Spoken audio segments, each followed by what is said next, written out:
विषारी दारू प्राशन करून अनेकांचा मृत्यू झाल्याची घटना गेल्या काही महिन्यांपूर्वीच पुण्यामध्ये ताजी असतानाच अकोला जिल्ह्यातील मूर्तिजापूर तालुक्यात असलेल्या हिवरा कोरडे या ठिकाणी चक्क महिलांनी दारूबंदी याकरिता एल्गार पुकारलेला आहे.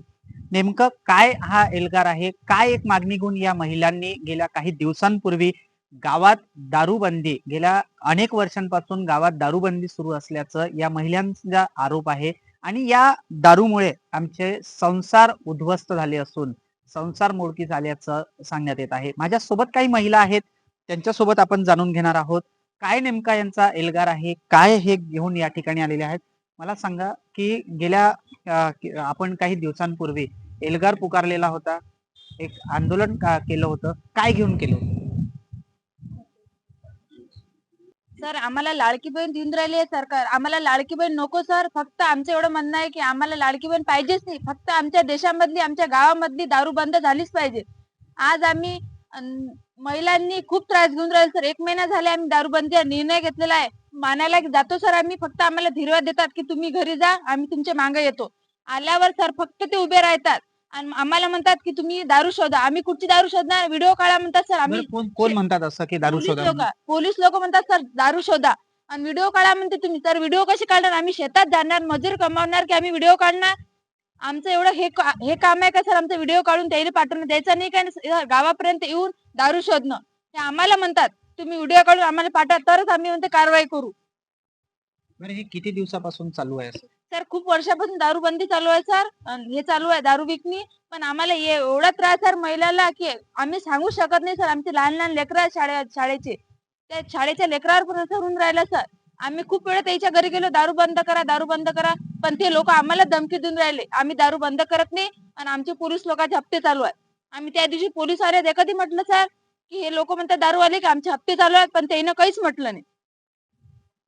पोलीस का बरं दुर्लक्ष करत आहेत, हा एक प्रश्न पडत आहे. आम्हाला लाडकी बहीण नको, परंतु आमच्या गावातील फक्त दारूबंदी करा हीच एक मागणी या परिसरातील ज्या महिला आहेत या रेटून धरत आहेत. काय सांगाल मावशी?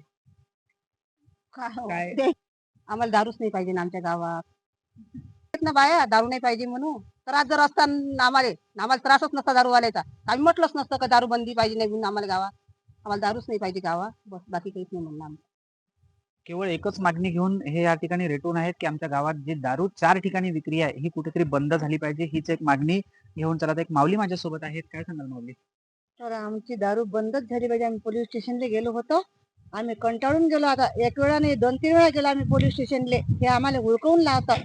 पण आमच्या गावातले आम्हाला एवढं म्हणणं आहे की आमची दारू बंदच झाली पाहिजे कायमची. काहून का लय शिवगाळ करत आहेत ते आम्हाला.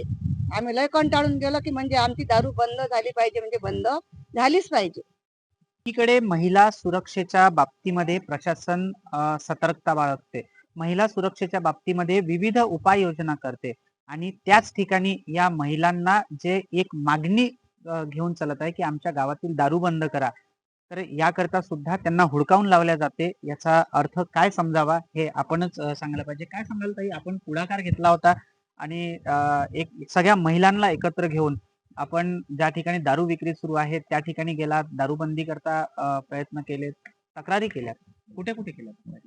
तक्रारी म्हणजे आम्ही आधी माना पोलीस स्टेशन मध्ये केली. ग्रामपंचायत मार्फत आम्ही त्याच्यानंतर त्यांनी सांगितलं की तुम्ही ग्रामपंचायतचा ठराव आणा. त्या ग्रामसभेसाठी आम्ही मागणी केली तर आम्हाला गावातून काही सहभाग मिळाला नाही, कोणाचा सपोर्ट मिळाला नाही. आम्ही त्यांना सांगितलं की दौंडी द्या, दौंडी कोणी दिली नाही. तर मग आम्ही महिलांनी एक भोंगा घेतला आणि त्यामध्ये रेकॉर्ड केलं बोलणं आमचं, आणि तो भोंगा घेऊन आम्ही बल्लारखेड एक गाव आहे इथं, त्या गावामध्ये गेलो. आमच्या हिवरा कोरडे येथे पूर्ण गावामध्ये आम्ही रात्रीच्या वेळेस महिला पूर्ण भोंगा घेऊन फिरलो. सर्वांच्या सह्या आणल्या ग्रामपंचायतच्या ठरावासाठी. म्हणजे जागोजागी पूर्ण म्हणजे पाऊस चालू होता. त्या पावसामध्ये आम्ही दिवस रात्र मेहनत घेऊन आता इथपर्यंत पोहोचलो, पण आम्हाला काहीच अजून मिळालेले नाहीये. आम्हाला आश्वासन देतात पण ते पूर्ण व्यर्थ जात आहे. पोलीस स्टेशन मध्ये गेलात, तुम्ही सांगितलं तक्रार केली, राज्य उत्पादन शुल्क विभागाकडे गेलात, तुम्ही सांगितलं तक्रार केली, ग्रामपंचायत मध्ये तुम्ही हा ठराव घेतला असं सांगितलं, परंतु त्याच्यावर काहीच नाही झालं. काहीच कारवाई नाही झाली अजूनपर्यंत. तर काहीच कारवाई झाली नाही. होते 8 दिवस थांबा, 2 दिवस थांबा, असे दिवस लोटत चालले. त्यांना असं वाटते हे दिवस लोटत गेले म्हणजे बाया मजुरीला जातात, आम्ही सर्व महिला शेतात जाणार आहे, ह्या शेतात जातील की आमच्या मागं लागतील असं त्यांना वाटते. काही दिवस चालतील, काही दिवसांनी थंड पडेल असं त्यांचे विचार आहे. आणि दारूवाले आम्हाला म्हणतात की तुम्ही काही केलं तर आपल्या हिवऱ्यातली दारू बंद होत नाही. महिलाही म्हणतात, पुरुषही म्हणतात आणि दारूवाले तर पक्केच म्हणतात. ज्यांना आम्ही निवडून दिलं, ज्यांना आम्ही ग्रामपंचायत वर बसवलं, अशा कशा करता, तर केवळ आपल्या गावातील समस्या सोडवण्याकरता. मात्र त्याच लोकांकडे जेव्हा आम्ही आमची तक्रार घेऊन जातो, तेच आम्हाला सांगतात की गावात कुठल्याही प्रकारची दारूबंदी होणार नाही. गावात जर साधी दौंडी म्हणजेच गावात एक माहिती देण्याकरिता जर एक आम्ही मागणी करतो की दारूबंदी व्हावी, याकरिता सुद्धा ग्रामपंचायत पुढाकार घेत नाही. अशा लोकांना पुढच्या वेळेस निवडून द्याल का? हे तरी पाहणं महत्वाचं ठरणार आहे. काय सांगाल मावशी? सर आमचं फक्त एवढंच म्हणणं आहे की आमच्या गावातली दारू बंद झालीच पाहिजे. कारण सर आम्ही पोलीस स्टेशनला गेलो, पोलीस स्टेशन मध्ये आम्ही एक नाही 2 वेळा गेलो, 32 बाया गेलो सर आम्ही. 32 बाया गेलो आम्ही. तिथं गेल्यानंतर त्या साहेबांना आम्हाला म्हटलं की बा फक्त म्हणे 2 दिवस थांबा म्हणे. 2 दिवसाच्या नंतर आम्ही चौकशी करतो. नंतर 2 दिवस झाले, तिसरा दिवस आला. जेव्हा आम्ही फोन केला त्या माणसाने, दारूवाल्या माणसाने आम्हाला शिव्या दिल्या. आम्ही फोन केला त्या सरले, त्या सरनं आम्हाला खोटा नंबर दिला. इंगडे सरनं खोटा नंबर दिला. खोटा नंबर दिल्यानंतर आम्ही मोठ्या साहेबाला फोन केला. साहेबाला फोन केल्याबरोबर गाडी आली सर. गाडी आली. आम्ही चौकातच उभे होते. एवढे लोक होते उभे. तेवढ्या लोकांच्या समोर म्हटलं ते इंगडे साहेब म्हटलं त्या बाईले, ते आमच्या जवळची एक बाई आहे त्या बाईले धमकावून बोलत जात ते सर. काय काय बोलत होते? ते बोलत जात तू चूप बस म्हणे बाई, आमचं काम आम्ही करून राहिलो म्हणून.